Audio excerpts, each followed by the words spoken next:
All right, so today on the Conversation Fit podcast, I have a chance to sit with a very, very unique individual.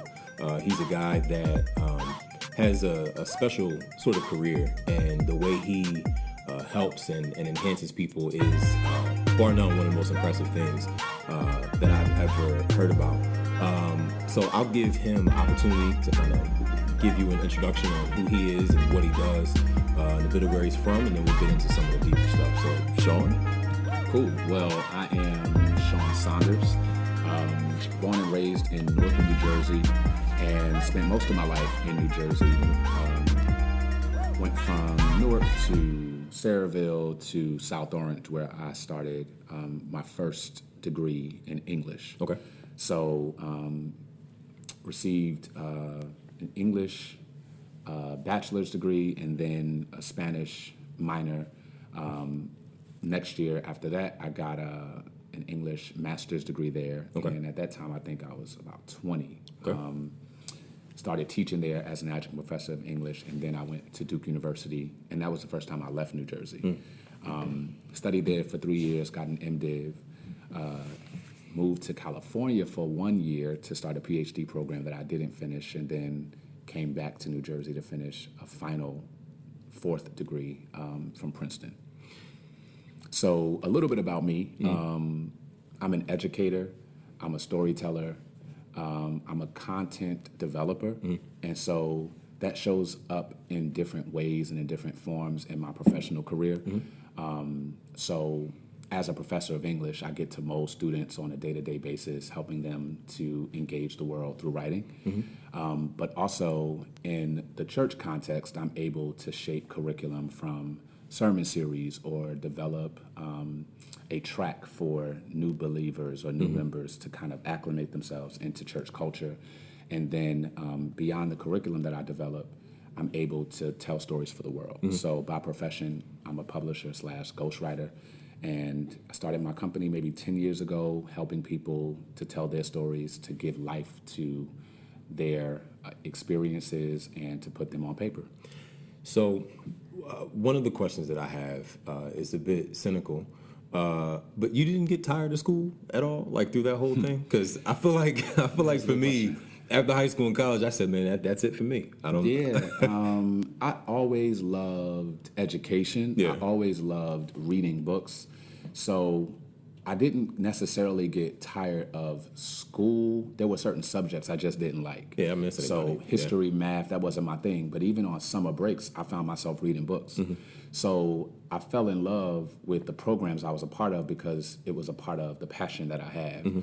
I never thought that I would get 3 master's degrees. That was never my plan. My plan was to become the president of a university, a tenure professor, probably of English at an Ivy League school, so my daughter can go to school for free. Hey, smart man. I didn't think that I would get a master's because I had goals. At 21, I'm finished with a master's already. At 25, I'll have my PhD, I'll get married, and then I'll kind of build my career. But when I went to apply for my PhD, I got rejected. And I had only applied to one school, something I never recommend anybody do.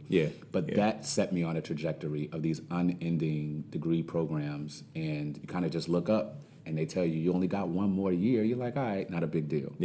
So I didn't see it in my future, but now that I have gone through that experience, I was literally in school for 10 years after my undergrad.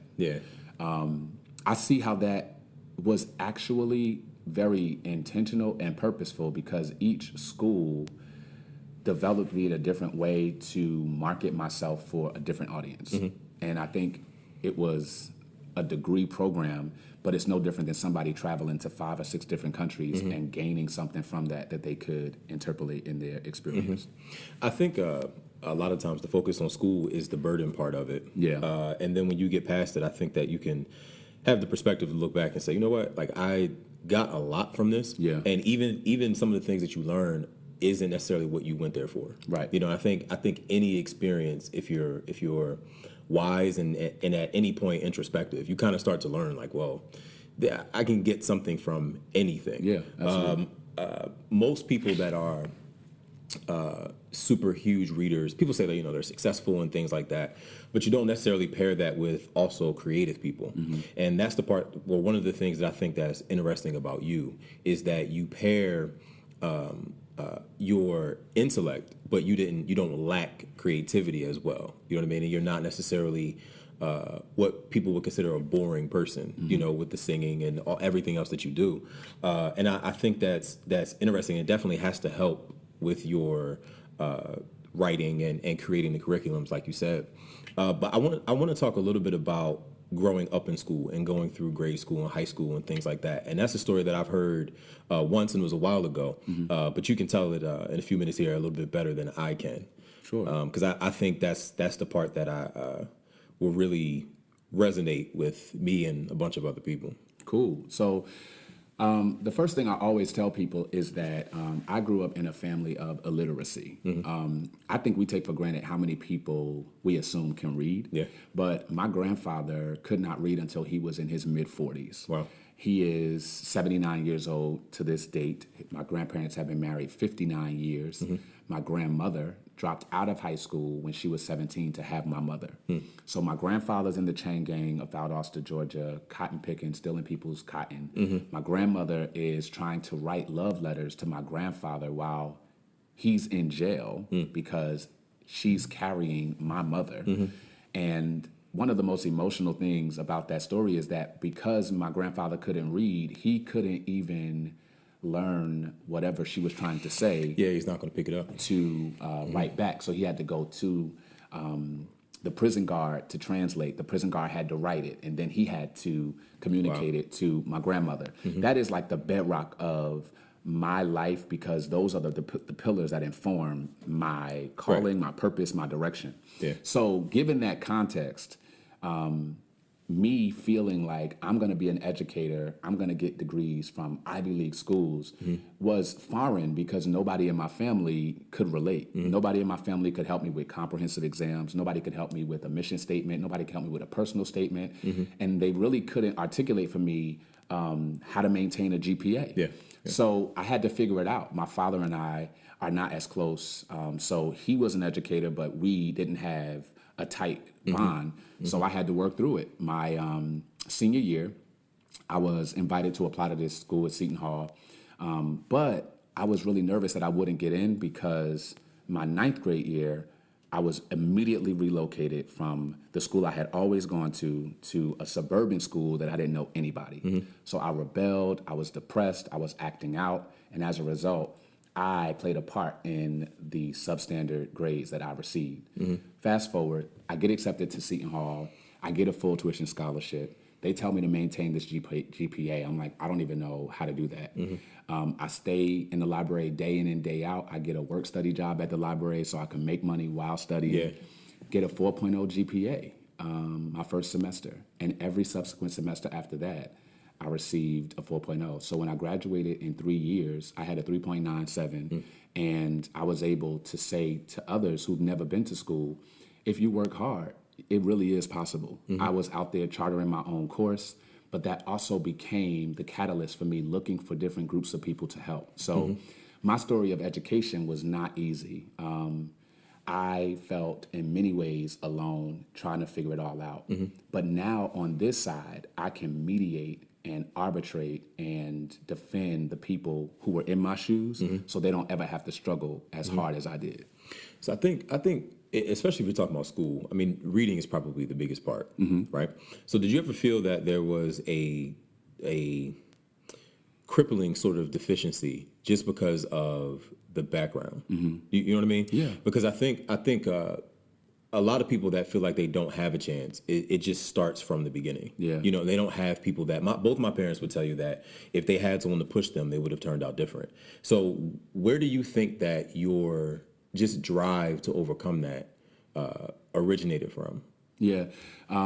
So when you can't depend on a father, you got to turn to the father-like community. I think God gives surrogates, and I found just some amazing surrogates who would say things I needed to hear at the right time. And I think sometimes we become so bitter that it isn't our parent, that we don't see the surprise behind the back. So Yeah, bitter is blinding. yeah, and I was a little bitter. It is very difficult when you have to navigate a world and walk into it feeling like you're behind.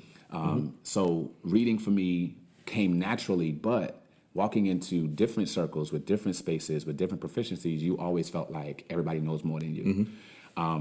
But I had these substitute teachers. My stepfather, who is a Polish American, he would encourage me like, yo, you really can do anything. One lady told me, I'll never forget this.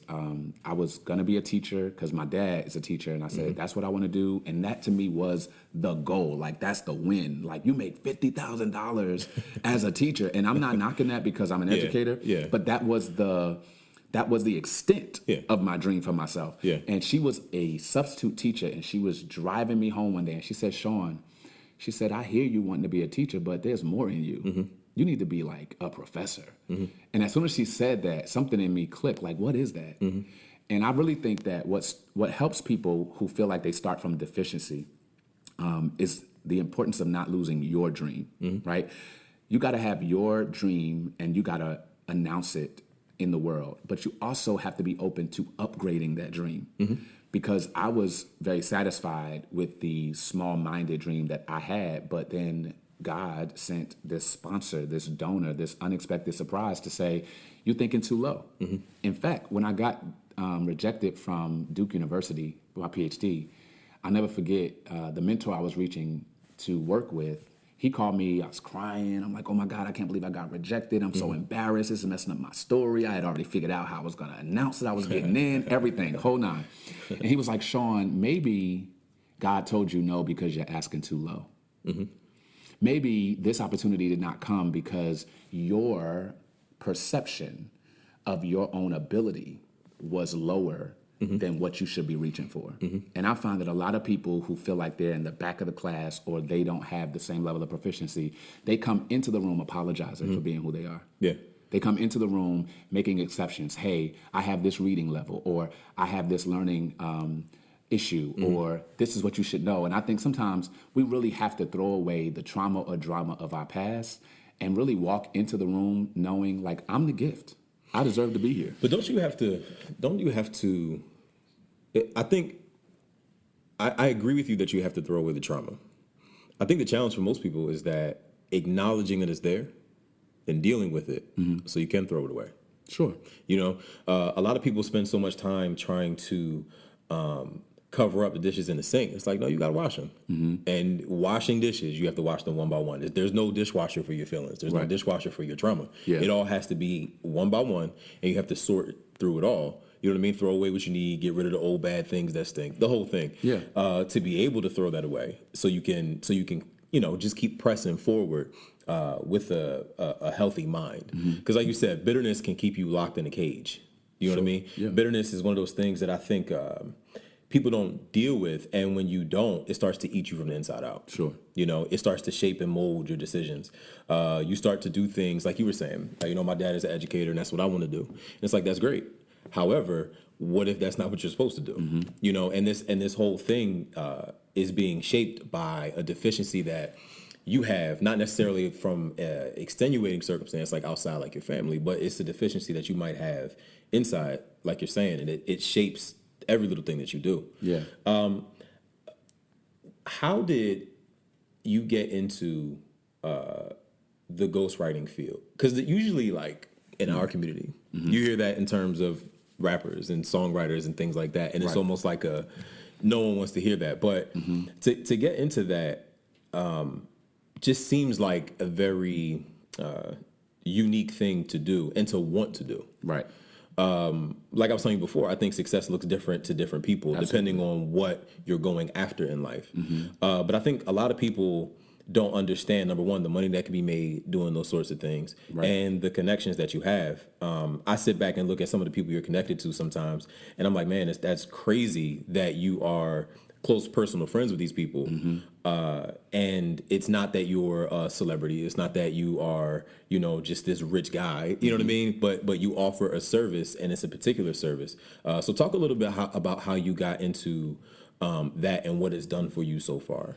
Yeah. So even before I do that, speaking back to your point about like we have the trauma, we have the drama, we can't. We can ignore stay it. there. Let's go. No, I want to go back to it just no, it's because fine. I want to make sure that I'm clear about what I'm saying. So I believe that, like, let me say it this way.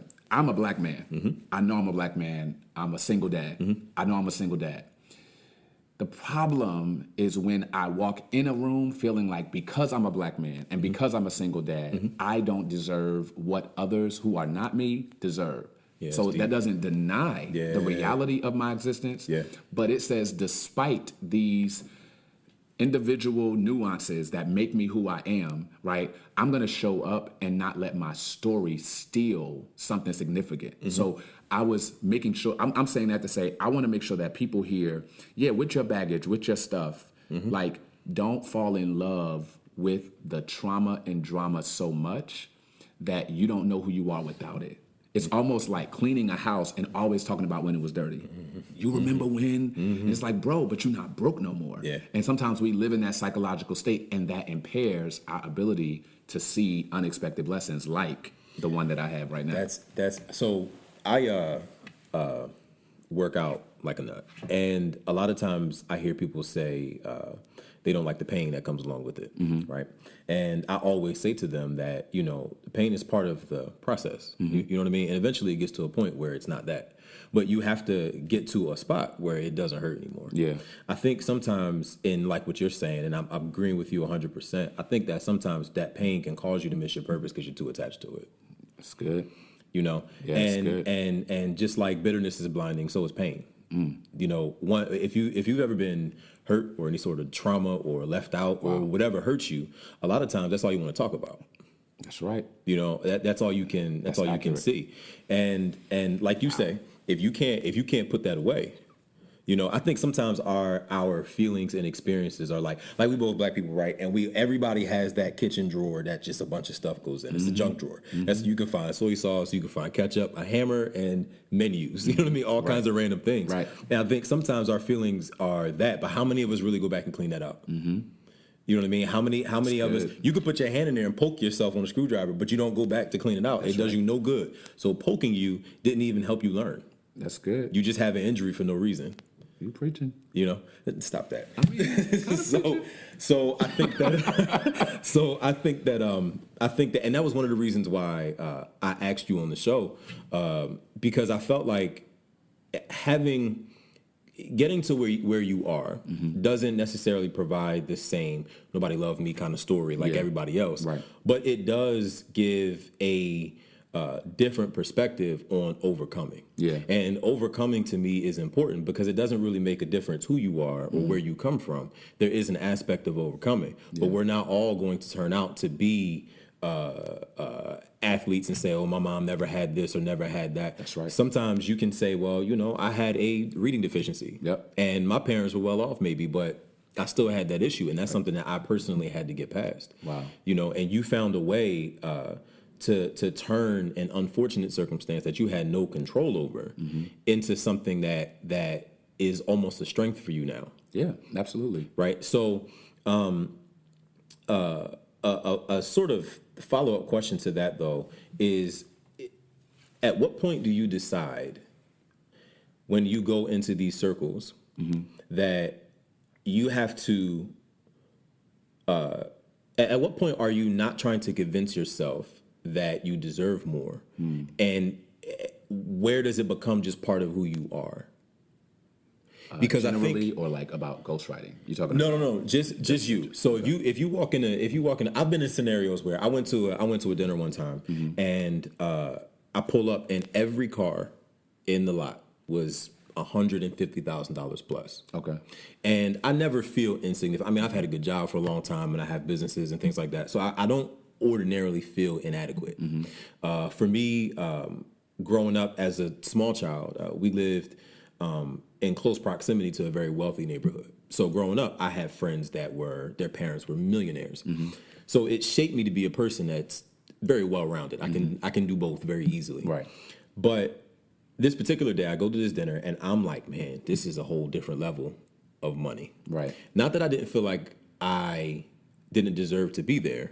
But I said, man, if anything comes my way that makes me stick out, and what happens if my insecurity sticks out while I'm here? You know what I mean? Yeah. Have you ever had an experience, or was there one telling experience where you feel like, you know what, I got to put this behind me because I'm starting to show?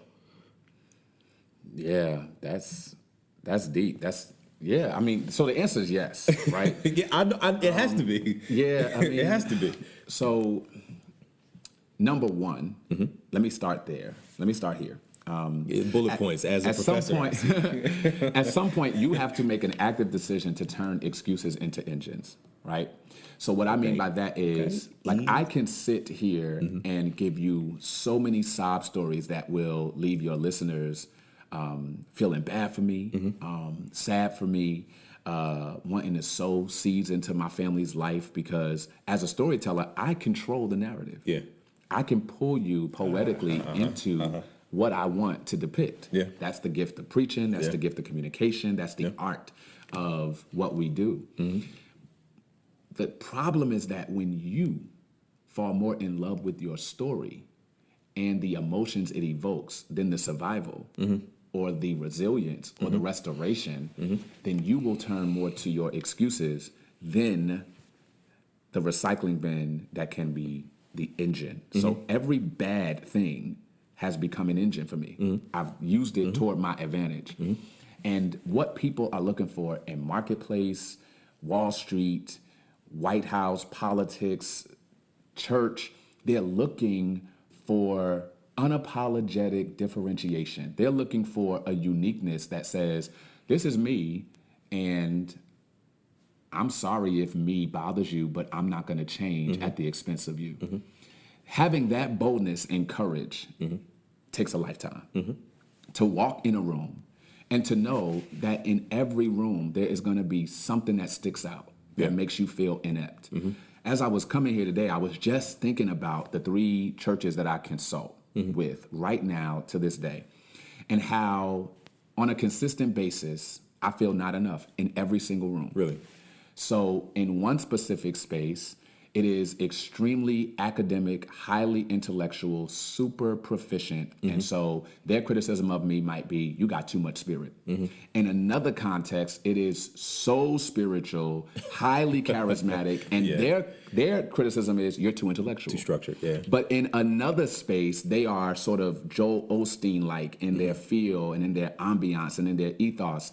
And they would feel like you're neither enough of the spirit and not enough of the intellectual. So there's always going to be something that makes you say, I can't operate in this room. When I went to Duke and I sat there with these theologians that would listen to my resume, because this is the other thing about going to these fancy schools. Yeah, go ahead. When people read your bio, they automatically mark a presupposition about your intelligence. When they start finding out that you know personally certain names and that you've worked with them, they assume then you're on a certain tier. So before you even open your mouth, you have to prove to them that you are who they think you are, not who you said you are. Isn't it funny that people it's so, I saw something the other day that said that people only ask what you do so they can judge you, so they know what box to put you in after you answer that question. Yeah. And that's people ask me all the time, you know, where do you work or what are you into? And then the whole conversation changes once I tell them. But because 90% of the time I'm dressed like this, people expect to hear something completely different. Yeah. I get it. It's funny that you say that.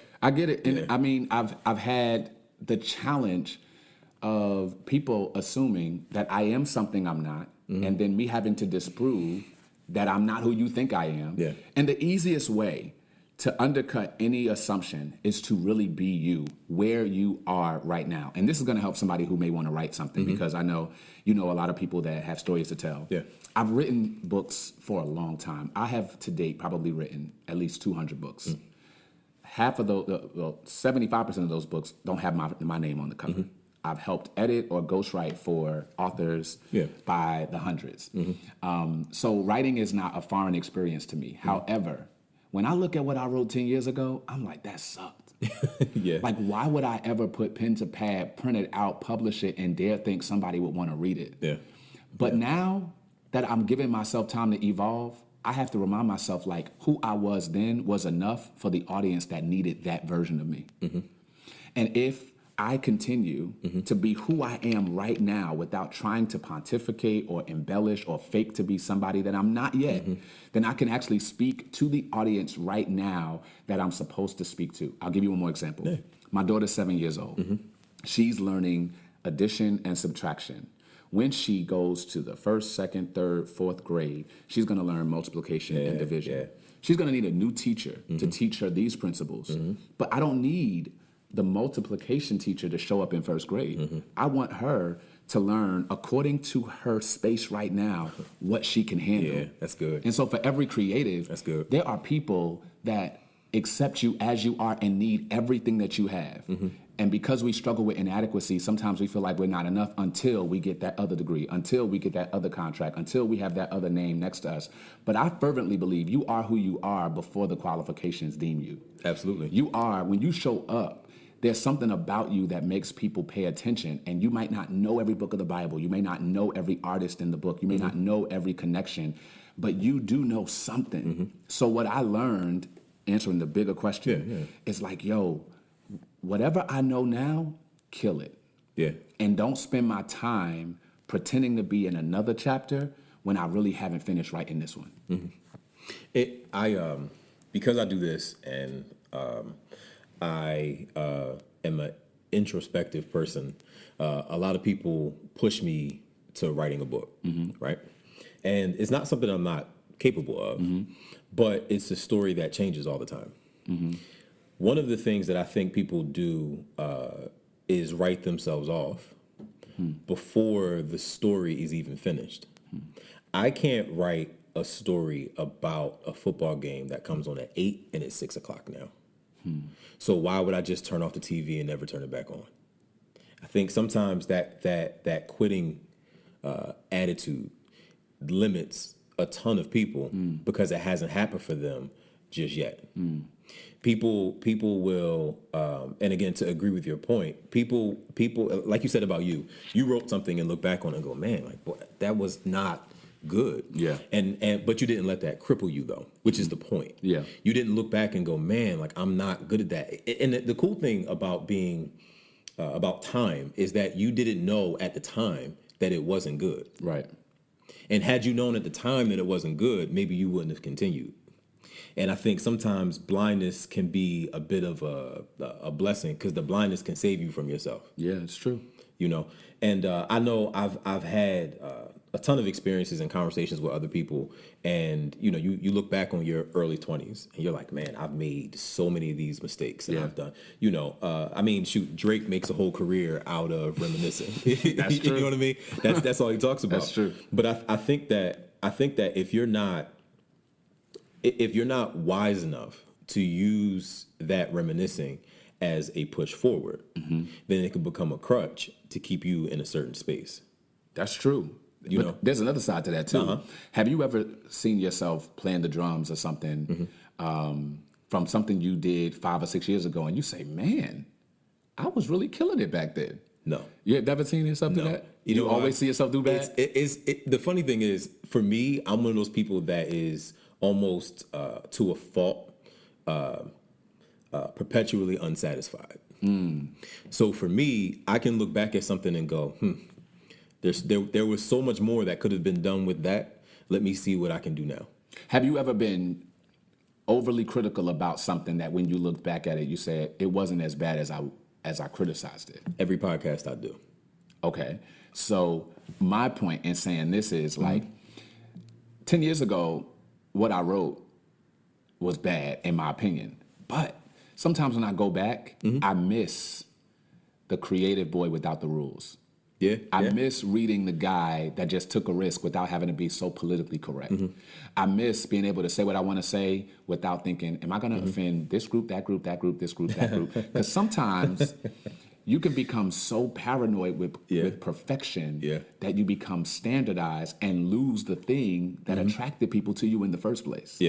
And so I'm always negotiating between like who I am becoming. I think I'm getting sharper. I think I'm getting better. But then sometimes I want to dance back into the juvenile creative that I was, the one that was boundless and the dreamer, like the one that wasn't so overly concerned about the techniques of it that I miss, like the richness that was there before the rules took Well, because advantage of it. you can let the structure take away the character. Right. You know, and I think that doing that for a person like you, it limits you a ton, and sometimes that can sort of build up in a way. You know what I mean? Yeah, it builds up in a way, and you have to find ways to kind of be able to get that out. Because if not, you lose it. I think that one thing that people don't. Everybody talks about losing weight. Everybody talks about doing better and get more money and this and this and that. And it's like all of these things are things that take maintenance. Just like your creativity, just like your skill, just like your craft. It all takes maintenance. That's good. And the downside to that is that most people, almost like relationships, people always want to talk about why relationships fail. And a lot of times it's lack of maintenance, just like an engine. You can keep driving that thing with the check engine light on, but eventually it's going to go out on you. And it's going to be difficult to get that back. That's true. I think that your craft takes an incredible amount of maintenance and is very, very, very, very sensitive. Yeah. Because you absorb from everything around you, whether you want to or not. And if you're not careful, it is definitely if you don't use it, you lose it sort of thing. Right. So you ever feel like, you know what, I'm just going to sit and I'm going to create a project and sort of take those limits off and just sit and say, I'm going to let the creative juices dictate what I write and not even fight it? Sometimes. It's harder now. But before I wrote books, I wrote songs. And the creativity that I used for books came from, just being in a space, hearing a good sound, and just letting it flow, like letting the song come out of me. To this day, I always tell people that ask me about my writing, I've never had writer's block. Never. I've never sat down to type something and have had nothing to say. What? That Never. That sounds absolutely not like hard to believe, but that's like a talent in itself. You know what I'm saying? It's a miracle, bro. I don't because you know how hard it is for people to it. write Instagram captions. Yes, I know. Like you know how difficult that is. I know. But yeah, I mean, you know what I'm saying? Like, and that's this like it's 5 words. Yeah, and people will struggle for days. You know what? I'm just gonna put this picture away until I've never had writer's block. But another reason is because I really do write about what I love. The clients that I find most difficult to write for want to write a book to make money, but not to tell a story. Yeah.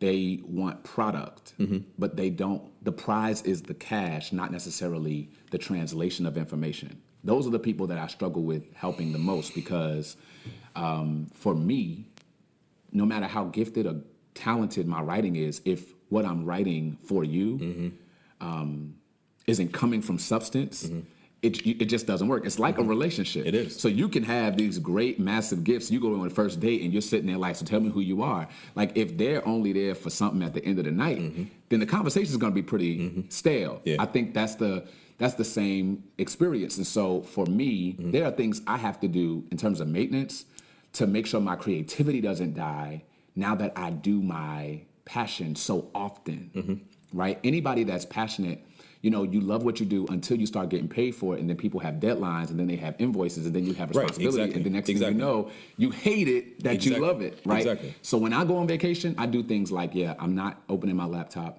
I'm going to actually read a book, not a book that I edited. I'm going to go to the airport, buy a random mystery murder novel, and just read it. And what that does, it like cleanses my palate, my creative palate. I'm listening to somebody else's words. I'm not responsible for fixing them. Because I'm an editor, I still proofread, even though I try not to. But that's one of my creative flows. Now, when I'm writing a book for myself, I have to, nobody's ever asked me this, by the way, so I don't even know. This is crazy. It's kind of what I do.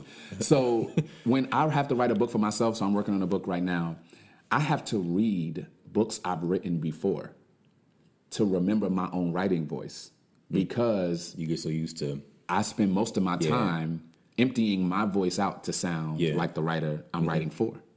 That's the art of ghostwriting that most people think you got to have education. You got to have interpretation. Yeah. I think God has given me a gift to hear the heart of someone's intention and to put that on paper. That doesn't require an English background. Right. That requires listening skills and selflessness. Yeah. Because I don't make this book, this sermon, this moment about me. I'm listening to your whole story. I listen to your syntax. I listen to your word choices. I listen to whether the person is poetic, whether the person takes a long time to get to the point. I listen to their stagnation. And then I literally empty myself and become them. It's almost like the movie Ghost. When Whoopi Goldberg transforms into the character. That's what ghostwriting is to me. It is putting myself in the mindset of the person and then using my gift to translate their heart on paper. See, and that's a mouthful, right? Because I think that most people these days, with the way social media is and things like that, so many people lack personality, right? True. So the fact that you can become almost like being an actor in a role. One of my favorite movies is the Dark Knight series. And I felt like Heath Ledger was the best Joker of all time, great. right? Yeah. The problem is, though, he became him. And the depression and everything that came along with See it. where you're going. The funny thing with the new Joker movie that came out, same thing happened. He had to lose the weight. He had to become a different person. And it was difficult for him to get back.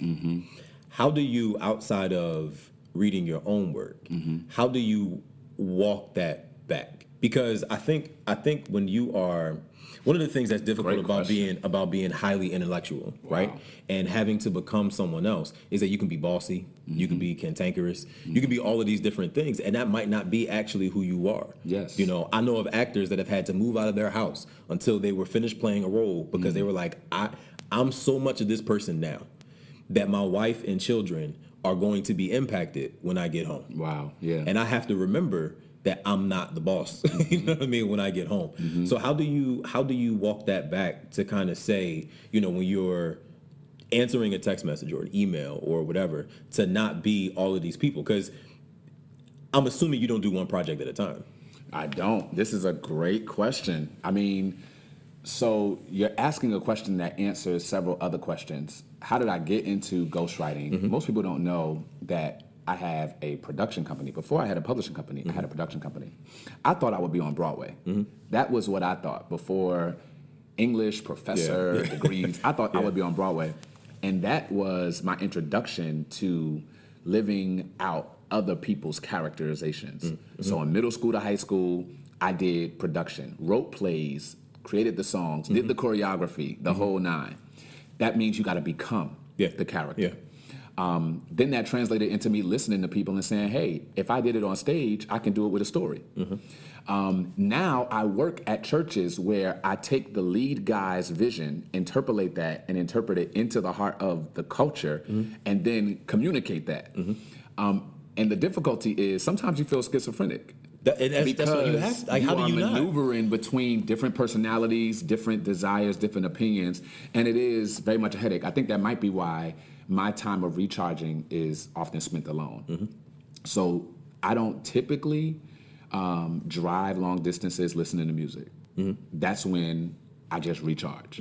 I will every day go home, run bath water, light a candle, and have like 15 minutes where it's just me and like Judge Judy. Like seriously. And I'll just watch Judge Judy or something like that, or detach me for a moment. But that's why I also think, bro, that it is a gift. Like this is not something that can be sort of transplanted. I have writers that I train and I give them the heart of what I do, but very often I do have to take on the personality of the client. And I learned as I grew older that because I have the gift, I'm not desperate for everybody's dollar. Because there were some stories that were being imposed on me that I didn't want to tell. There were some things that people were saying that were just straight up off and wrong. And so I developed the cojones to be like, listen, the check is clearing, but this is below my pay grade. You can have that back. So I just it's been a journey. It has been frustrating. It has been amazing. I've been able to travel the world, like you said, meet people. Sometimes I look through my phone and I say, like, how in the world did all these people come to know me by word of mouth? I didn't have a huge marketing budget. People just started telling other people, like, yo, this guy got a gift. Because I think that's the special thing about it. Like, if you write a hit song, it's a million and one ways that can get around. People don't like to read. No. You know this from music. You have 30 seconds Yep. to get people's attention. And after that, they're hitting skip. Yep. Imagine how short it is Yeah. when reading a book. You know, I know people, I'm a huge wine connoisseur now. And I laugh when people pick their bottles of wine by how attractive the bottle is, having no idea what's on the inside. Right. And I think people do the same thing with books. They do. You know, it's kind of like, well, I'll pick this one up. It looked like it would be interesting. That's right. Now, that makes sense. You know what I mean? But at the same time, breaking into a field that is far less popular, did you ever feel like, man, this just ain't gonna work? Well, I didn't think that I would be doing this for a living. So I think it surprised me to see that it was gonna work, because I thought, yeah, this was just a side gig. I never really thought that I would make the bulk of my money telling stories for other people.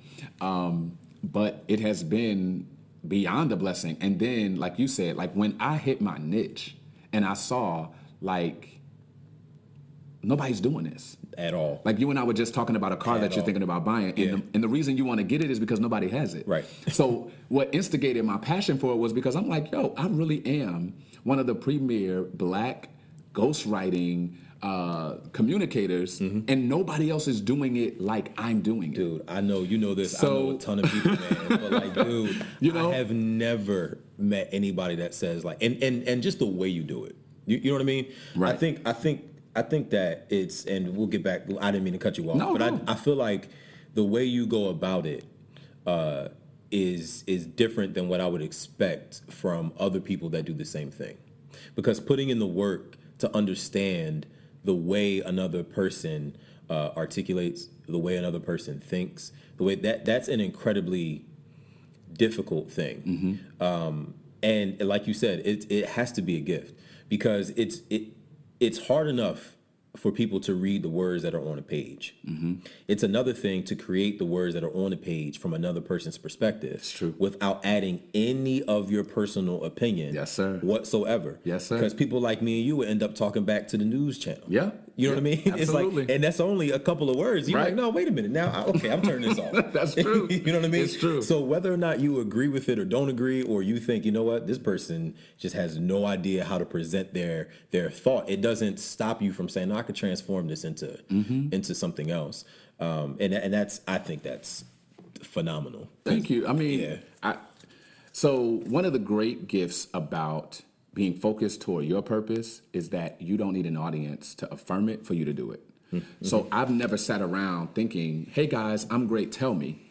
I just focused on being great. Yeah. And I think that has its own residual effects. Like when I'm so gung-ho, like, and this is why I started with my grandparents' story. So because I'm intimately connected to these sagacious, That's wise, that's a college word. you know, carriers, right? Like I bring them into every moment where I feel like, okay, this is just a job. It's like, wait, no, because I'm responsible for legacy. The way I write this sentence is going to tell their children and their grandchildren who daddy was when they're not here. Yeah. And so I take that very, very, very, very seriously. One thing I haven't done well, I haven't been able to manage when a client wants to use my sophistication so that to the world they seem smarter. You know, so it's like, hey, I'm gonna pay you, but just say whatever you think sounds good, and then I'm gonna map it onto me as if That's I'm not a project you turned down? It is a project that I'm turning down now. Yeah, because but prior to when I was still wet behind the ears, 23 years old, trying to make a name, it was like, hey, I'll send this to you. They're like, man, this is smart, and it makes me sound smart. And because I still had this insecurity of am I enough, I would give them free intellectual property, bro. If you are reading something that's supposed to be your words and can't pronounce the words, and can't pronounce the words, if your feedback is simply, I sound smart, you're probably not. You'd be surprised by the stuff that I have heard. Like, and that's why if anybody's listening to this and you have a story to tell, one of the things I always say, because I hear this at least 1,000 times a year, I want to be a bestseller. I want to be a bestseller. And there's nothing wrong with aspiring to be the best at anything, but here's what I always say. Starting with that is tough. Here's the thing. If you want to be a bestseller, be a better reader. That's number one. Because you are only going to be as successful as the books in your library because they challenge you to be better than what you've seen. Yeah, they stretch your mind. Secondly, instead of writing, because I hear in this field now, everybody wants to write to everyone. Everybody wants to market to everybody, the black, the white, the young, the old, the millennial, the grandpa, the blah, blah, blah. So I want my story to hit everybody. And I think that is unrealistic. Absolutely. This is what I have always said to people, and I hope this helps people that are trying to write. You need to focus on writing the book that you wish you read. And if you can write for you, then you can be a bestseller. If you can write the book that you wish you read before you made the mistake, or if you could write the book that you wish somebody else had given you before your life was turned upside down, that's how you become the bestseller. You write for you. I have some feedback to that, and I'm 80% sure of what your response to my statement is going to be. So the whole reason I do this show is because I felt like growing up, there were conversations I didn't have. I feel like violin's about to start. No. I feel like we're about to get a violin. No, it's not heavy. Can we please just add a violin, just a strong line? No, I mean, no. Like the heart is coming. No. It's nothing like that. Go ahead. I think that the reason I do this is exactly what you said, though. I don't have. It almost bothers me when people ask, "What's your goal with the podcast?" You know what I mean? Because to me, if I am sharing information that would have helped me or that does help me, that's the goal. Yeah. Not necessarily a radio show or a TV show. Or I have no desire to be Dr. Phil, right? I have no desire to be Steve Harvey. You know what I'm saying? Right. But at the same time, I do have almost a burden to share all of these things that I've done. It's not like I'm old, right?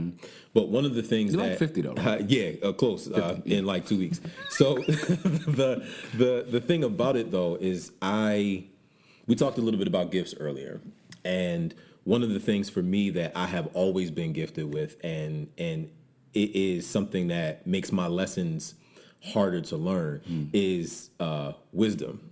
Wisdom is, I can never say that I've done anything wrong or that strayed me away or that was a bad decision, that I didn't know better when I made a decision. Yeah. I am Solomon all day long. You know what I mean? Like, that's my thing. And in order for me to share that, it takes some sort of a platform to be able to do that. I hear you. The reason I brought that up and the reason I made it about me isn't to make it necessarily about me, but I feel like there's glitz and glamour to what people see as far as writers, storytellers, musicians, the whole thing. What people don't understand is that when you are really gifted with what you have and your story is really special, it won't be that you're chasing the accolades. It won't be that you really have even a particular desire in mind. It'll be, I just need to get this out. And when people come to you and they say, hey, I need your help, the ones that I feel like would be successful are the ones that say, listen, man, I just need to get this out. It's burning. I need to figure a way to get this out. Not, I want to be a best-selling writer. Because what happens if you're too busy for them? And now you're this bestseller, you know this, you sign a contract, you're on the hook for 5 books, not one. Yep, I know. And you get that advance and you say, hey, listen, I don't have any more books in me. And they're like, well, what do you mean? We paid you for 5 books. And you're telling me you're done after the first one. You know what I mean? Like, I get that. So here's the thing. I get that, and I don't disagree with you. I just, so I'm analytical just like you. I think when I hear I want to be a best-selling author, I hear something underneath that. And what I hear underneath that is something that everybody really desires. I want to be seen. I want to be heard. I want to be valued. And I want to be respected. And what I always say is, okay, it's great to be seen by the world, but do you see you? Like, do you see the value that you are? Because if I see the value that I am and I walk in that perpetually, then the best-selling thing happens accidentally. Exactly. So that's the goal. And we're saying the same thing. Exactly. Like, the goal for me, as you said, is to produce thought-provoking content to transform people's thought patterns about everything. I have said this a lot because I'm a Christian, I'm an author, and I speak a lot at churches. And I say this, listen, everybody's not going to be a preacher. A lot of people couldn't figure out why I don't have a church. A lot of people can't figure out why I'm not pastoring, because I think everybody's not a preacher, but everybody has a pulpit. And I think your pulpit could be this podcast. Somebody else's pulpit could be their publishing. Another person's pulpit could be when they're cutting hair and the wisdom they're imparting into young guys. Another person's pulpit could be sitting at the toll, encouraging people as they're giving change on a daily-to-day basis. My question is, if you got a pulpit, are you using it? Are you using it to the greatest degree that you can now? Because you might not be this forever. And you want it to be, you want it to be said about you that in every season I maximized every part of me to the best of my ability. If I can't do that, then I failed. So I get the Grammy, but I haven't maximized. I failed. I get the New York Times bestseller. And here's the thing about that though: when you get the New York Times bestseller, you're gonna want a movie. When you get the movie, you're going to want the Emmy. Because there's always this insatiable desire for us to have more. So if we're not content with what we are inside, and I'm not trying to be Dr. Phil either, but if I don't get to see that I'm enough without the degree, then the degree shapes me and not the other way around. Because the degrees don't give you substance. No. And I think that a lot of times it'll give you a spotlight. Opportunities, people pay attention, little things like that. One of the things that I never liked about school was that I felt like, oh Lord, I always felt like it wasn't going to maximize me. It would let me do some stuff, but I would never be happy with what school allowed me to do. For me, it had to be something that I created and I found my way to it for me to really be happy with it versus being pegged in a job because I got a degree in business management. Funny thing is, high school and college, my major was communications, and this is what I do now. It all comes back full circle because that's what you said. You know what I'm saying? Like, you know what I mean? Like, one of my homies works for ESPN now, and I was like, "Hey, bro, listen, I'm getting out of school soon, so what's up?" Like that was gonna be me. But and so if people are listening to this that are in college or going to college, they need to know that your major is not the substratum of your college experience. Most people are focused on like, what's your major and what do you want to be? But the truth is, that box though. But I didn't know that I would be this. It just happened. And here's the thing: if I had not majored in English and I majored in something else, I still would be probably doing this. Exactly. So I probably should have been doing an MBA. Like I should have been having some more business acumen because in my first 2 years of writing books, I made over $100,000 in a dorm in grad school and didn't know what to do with it. I'm like, oh my God, the government's about to come and take my money. Because I had so much money so quickly that I didn't know how to manage it. And I think all of that to say, like, don't give more emphasis to the major. You need to focus on building the relationships that matter because my collegiate experience has been framed around the relationships I developed, the connections that I still have, and the places that I go, not because of the books I read, but the people I connected with. And whether you go to school or not, you're going to always have these defining moments where you can maximize off of the relationship. You and I are here right now. We went to the same church. We integrated, connected with the same people. But one day it was like, yo, I see you at the barbershop. Yo, what do you do? Beyond like the skill set, now how can we benefit one another by empowering one another? Imagine if we didn't maximize that relationship, then you wouldn't be able to glean from me and I wouldn't be able to glean from you. You know what I'm saying? So I think, for me, I can't speak for anybody else. I think like, God is in control of all of it. So there are no quote unquote mistakes. Dr. Phil actually said this. He was like, every lesson, if you learn from it, it's not a mistake, it's tuition. And I never forgot about that. He was like, if you learn from it, it is tuition. I'm glad he said tuition because all my mistakes have been pretty expensive. Y'all know how expensive tuition is. Every one of them, man. But it helps you to graduate. The key is, did you learn from it? Because if you haven't, you're stuck and you still got to pay. So not learning from your experiences is a telltale sign of a lack of wisdom. People think that, oh, I've been through this for a reason. Like, yeah, well, you need to spend some time and figure out what that reason is. Yeah, that's good. You know, I ask people all the time, like, all right, I understand what happened. I understand what you did. I might even understand what led you to that. But why? What about you led to that? Because that's the part that people can use as a defense mechanism. Well, nobody really told me. Yeah. It might not.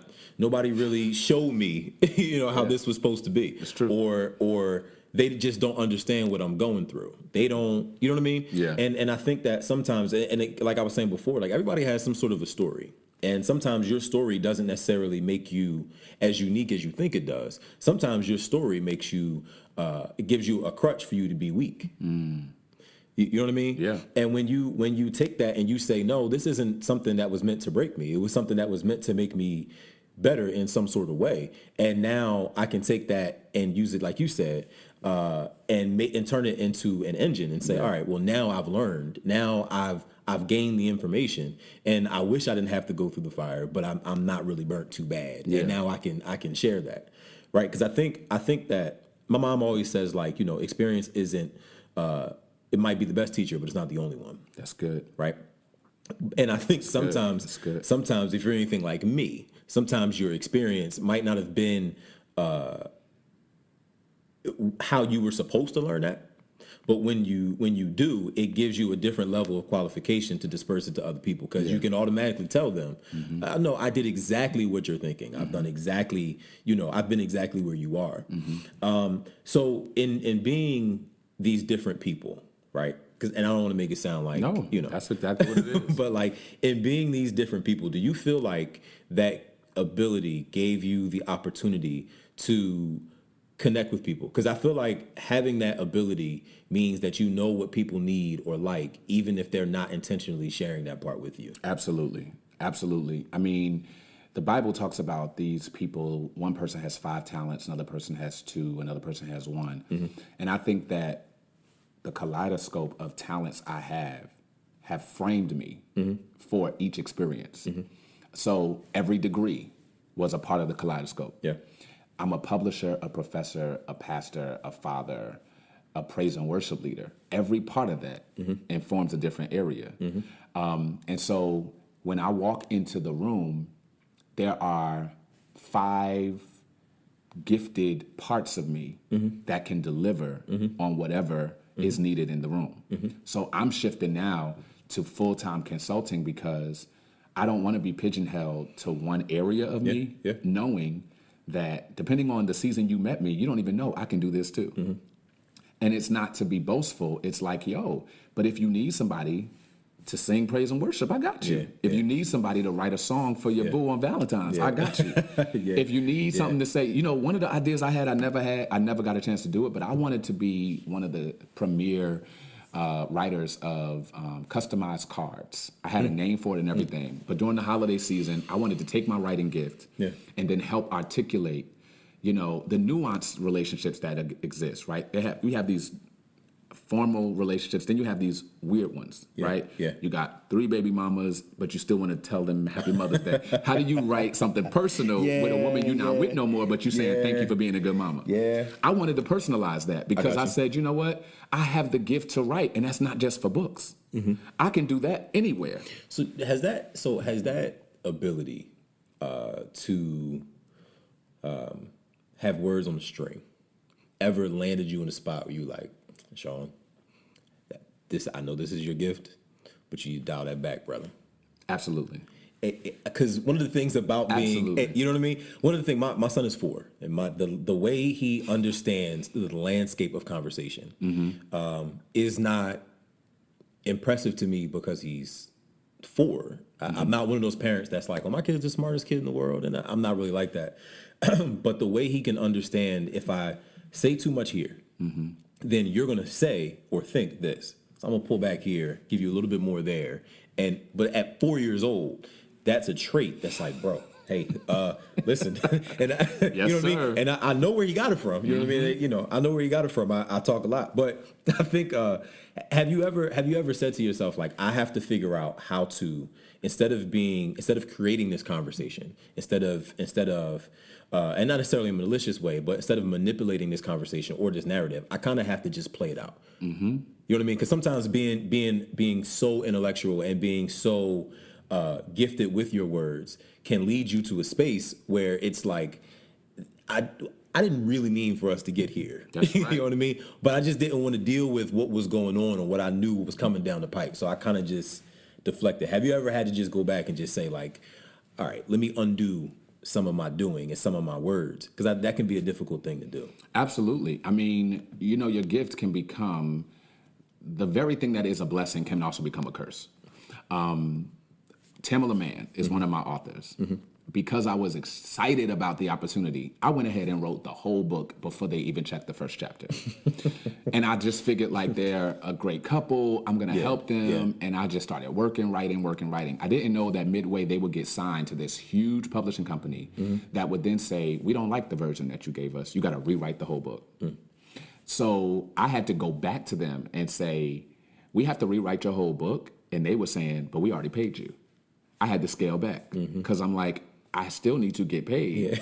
Yeah. But I wrote something prematurely thinking you would be cool with it. Yeah. That's a professional example. And I learned from that to write a sample chapter, submit it, get their feedback. Yeah. And then you don't waste your energy with something that people don't want. But in personal situations, now this is like a professional tip, you know, when you have gifts that are multi-layered, don't give everybody all 5 services if they're only paying you 1. Yeah. And there are many times because I'm so excited about helping people that I don't even see, like, you're taking advantage of me. You're taking advantage of me because you would have to hire this, that, and that, and that to get these services, but you're paying me for 1, and I'm giving you 4. So scaling back to me would be like, all right, now I go into every contract, every consultation, every deal saying, okay, what is the expectation? The Chicago situation that I'm in now, I walked into that deal saying, I have a 7-year-old daughter. I need to be in my daughter's life on a week-to-week basis. You say you want me, but will you be able to pay for me?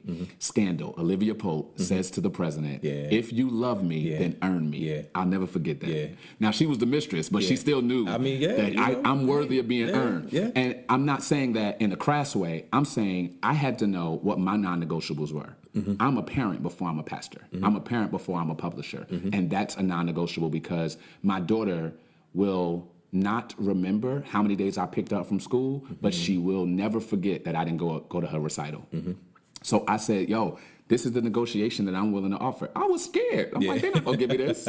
Bro, they gave me everything I asked for and more because my priority was in place. 2-3 years ago, I'd have been like so desperate for the gig that I would have put my priorities under the table and then prayed for God to make it happen. Now I'm scaling back, saying this is what matters to me. And for some people, having a big salary, it don't matter to you. But having free weekends so you can spend time with your family, it matters for you. And you got to be willing to say, despite what the world is saying is important, this matters to me. These are my values, and I will not compromise for a check. That's big.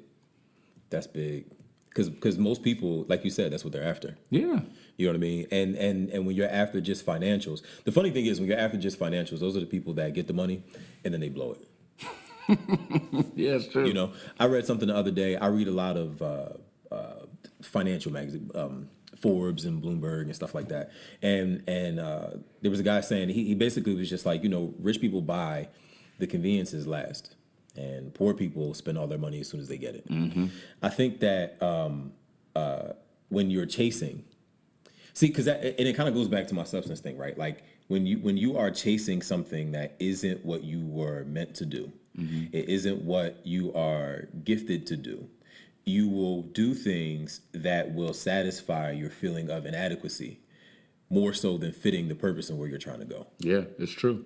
You know, so you buy things, like you said, you at one point you had a bunch of money. You're like, man, I don't even know what to do. And if you're not careful, you start buying stuff that's like, oh, look at me. No, I'll tell you. I bought, I'm 25. I bought a 5-bedroom house. I had a Benz truck, a Benz car. Right. And it was normal for me to be over my head because I didn't know what it was like to afford it. I just knew I got a bill due. Yeah. And I wanted to impress, like, not because I felt like that was my value, but I felt because of my insecurity that people won't believe I'm successful until I show them, which is very different than me driving this car because I like it.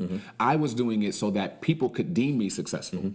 When you know your motive, then you'll figure out what you need to change because that was major. And I just started expending. I started hiring people that would walk up to me in church and say, I can't keep a job. And I would hire them because I'm like, I feel empathy towards you. And the red flags was right there. But I was like, let me give you a chance because nobody gave you a chance. And I learned very early on in my business that you hire up. You hire according not just to your competencies, but to your incompetencies. Absolutely. So when I learned that, I started to channel, but it took me a long time. Most people won't admit this, but I had more financial failures than I had of promises. And it wasn't until recent that I started to look at my money differently. Because when you reach a success that you didn't anticipate, and then you go from being the obscure person that nobody knows to the person that everybody wants to work with, there's a growth that has to happen. And I needed to heal from these insecurities. So as I healed from that emotionally, I was able to walk into every room not feeling like I had to beg to be at the table, but knowing like, you called me because I know what I'm doing. Yeah, you called me for a reason. And being able to walk in that proficiently and say, I can do this. Even at tables where I'm like, I don't know what I'm doing. Like, I'm sitting there like, I'm talking a good game. I'm using my multisyllabic terms. I'm giving you everything I got, but I don't know what I'm doing. But it's going to get done.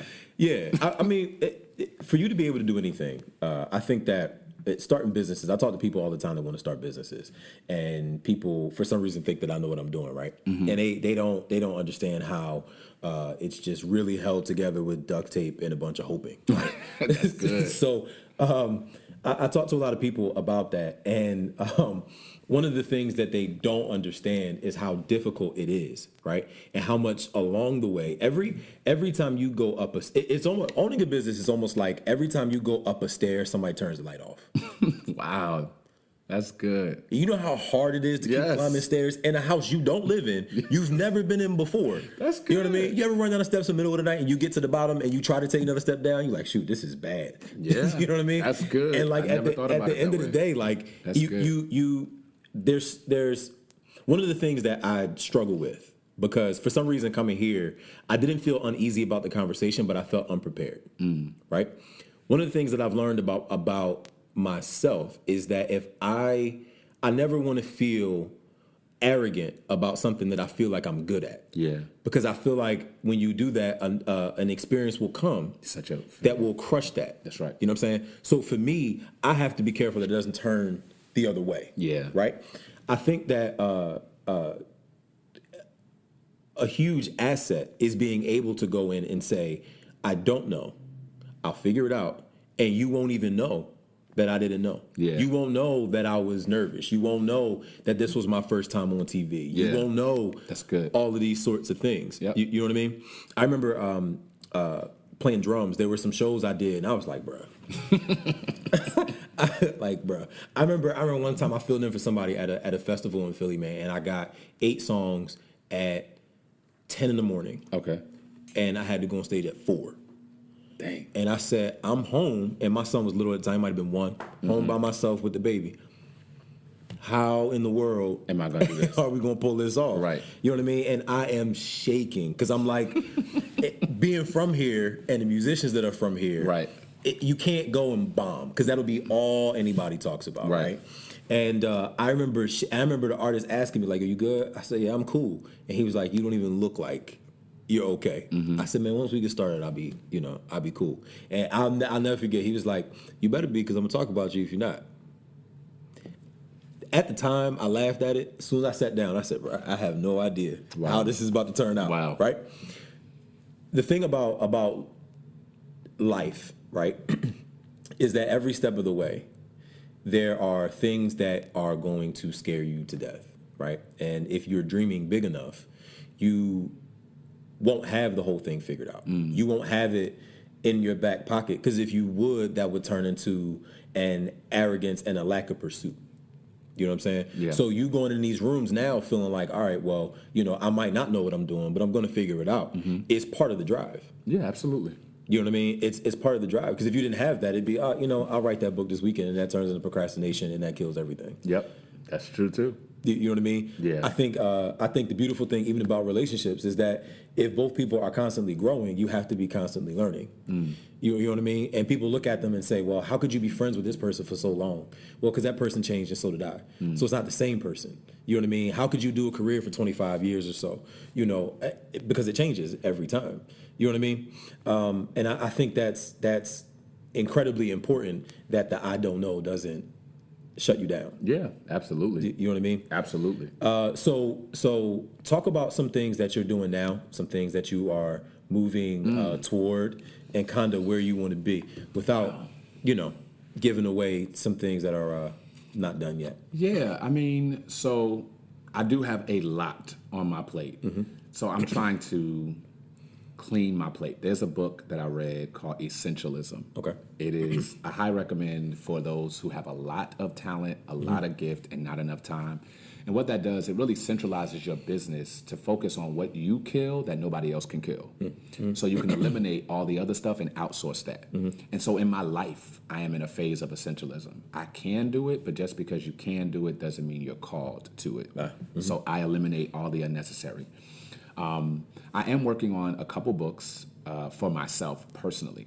One is about retention, because that is my specialty in certain churches, helping people to not just come to church, but stay to church. How do we keep people in this kind of market? Because the church culture is different than business. People pay for a product, and they depending on how well you keep them serviced, will keep them coming. But with church, a lot of people sit in those pews and don't pay anything. Yeah. So how do you keep people in that space? So I'm writing something for that side of it.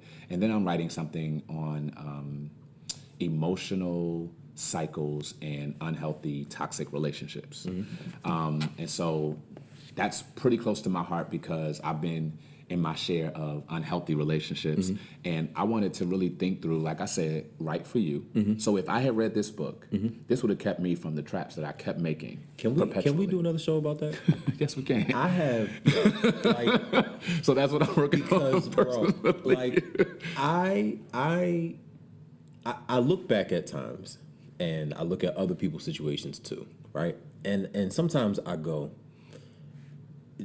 someone should have grabbed you by the hand and said, "Hey, this is going to blow up, and it's going to blow up so bad," right? Part of the issue with being a church kid, one of the things you learn how to do very well is hide. Yes, mask, cover, and undoing that is what so many people are so afraid of. Yes, that it perpetuates a cycle that they are at the center of, not realizing that they're also the driver. Yes. Absolutely. You know what I mean? I said on a different show, like, a bicycle is a byproduct of a cycle. A bicycle has two wheels, and they have to go at the same place, at the same time, at the same pace. But if you decide that you want to stop that, what has to happen? It's not a car. A car, you can just get out, and hypothetically, it could keep rolling.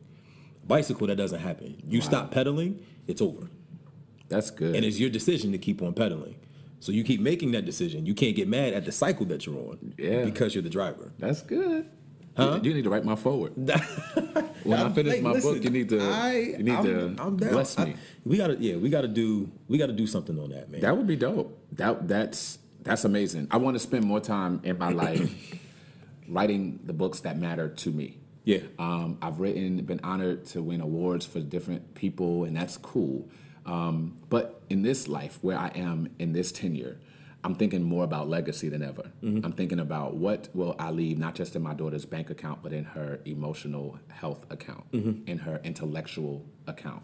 And I know that God has gifted me with words to communicate. The other thing that I'm working on, though, is a whole new presentation as relates to Shaun Saunders, right? So my first publishing company is called God's Child. I love it forever because it has implications of my history. But I noticed that even the way I write the name it was actually isolating certain groups of people from working with me. So God's Child is a Christian publishing company, but I work with non-Christian authors as well. So I'm changing my company's name to Finish Your Book, and I've been working on it for a couple years because everybody has a story to tell, and I don't want anything that I do to send them to another market. And so I'm doing that whole project, and then I have this Shaun Vision project where I want to create sort of a library so that when people come to my page or my website, they can get all of this at one place. You know, whatever gifts I have, I want it to be chronicled and archived so that it can maximize you and it can benefit the world. I couldn't care less about making more money because I always say, don't do it for the income, do it for the outcome. When you do it for the outcome, the money comes. Yeah, it does. It has. It has been consistent for me. So that's what I want to do. I want to create as much content as possible for as long as God allows me to live to help the world to realize their purpose, to tell stories that matter, and to really build meaningful relationships. That's my goal. That is absolutely amazing. And I want to thank you personally just for coming, for sitting and talking with me. I'm looking forward to doing that next thing, though. Yeah, let's do it. Because I have a 5-gallon water bottle full of information. Wow. Because that is something that I have 2 sons, you know that. Yeah. And like that is one of the biggest things to pass on to them is that emotional intelligence. Yeah. Because your emotional intelligence, if it's not right, it will cripple and shape your whole life in a way that you do not want. Yeah. You know what I mean? So yeah, I want to thank you for coming, man. Thanks for having me. And yeah, I appreciate you. Appreciate you.